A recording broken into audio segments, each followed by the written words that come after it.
ši moneta, kuri turi pavadinimą formą, manau, tikrai sujungia tą praeitį, dabartį ir ateitį.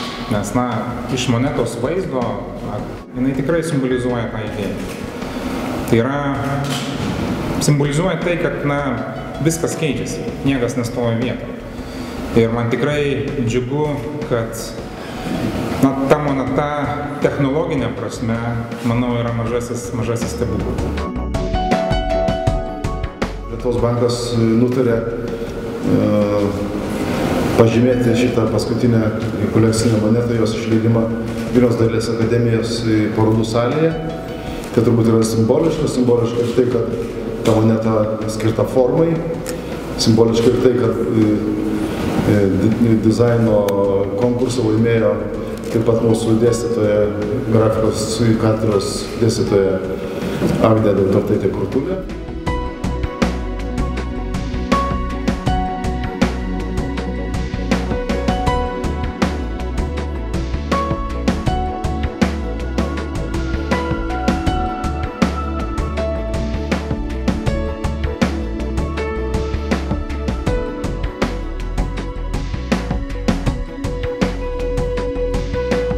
Mintis buvo, kai stovi ant slenksčio arba kai nežinai, kas bus prieky, tai visą laiką kyla toks neramumas, toks neaiškumas. Tai mintis ir buvo ta, kad truputėlį tą jausmą užfiksuoti, kokie mes esame dabar periode, kitimo, virsmo, išėjimo, atėjimo, priėmimo. Komisijai buvo toks komentaras ir galvoja, kad labai tai yra tikslu, tai yra taškas Lito istorijoje. Simboliška, kad šitoj būtent monetoj forma mūsų valstybės herbo simbolis vytis vėlgi yra labai išradingai ir įdomiai pavaizduotas. Lyg tai yra kaita, vertimasis į kitą etapą. Būtent tai ir vaizdu, ne tik tai užrašų litas ir euras mes perinam, kaip sako, į kitą etapą, į kitą būvį.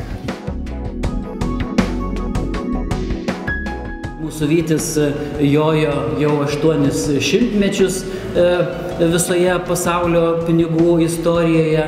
Dabar, kur jisai lankysis, jisai dar buvo ir nesilankęs, nors ir ne prie Juodosios jūros, bet jis ten yra tikrai labai reikalingas, todėl kad Europos monetų šeimoje yra didžiulės problemos su karžygiais.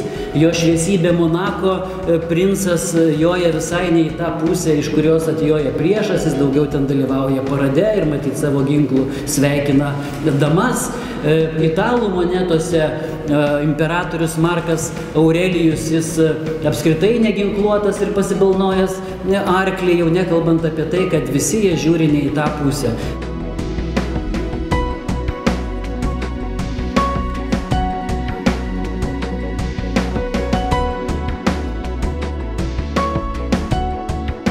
Garso įrašo takelis paverčiamas vertikaliai ir visos jį sudarančios bangos suskamba garsiakalbyje vienu metu. Vibruojantis vandens paviršius apšviečiamas norima spalva ir nufotografuojamas. Pinigai keičia formą.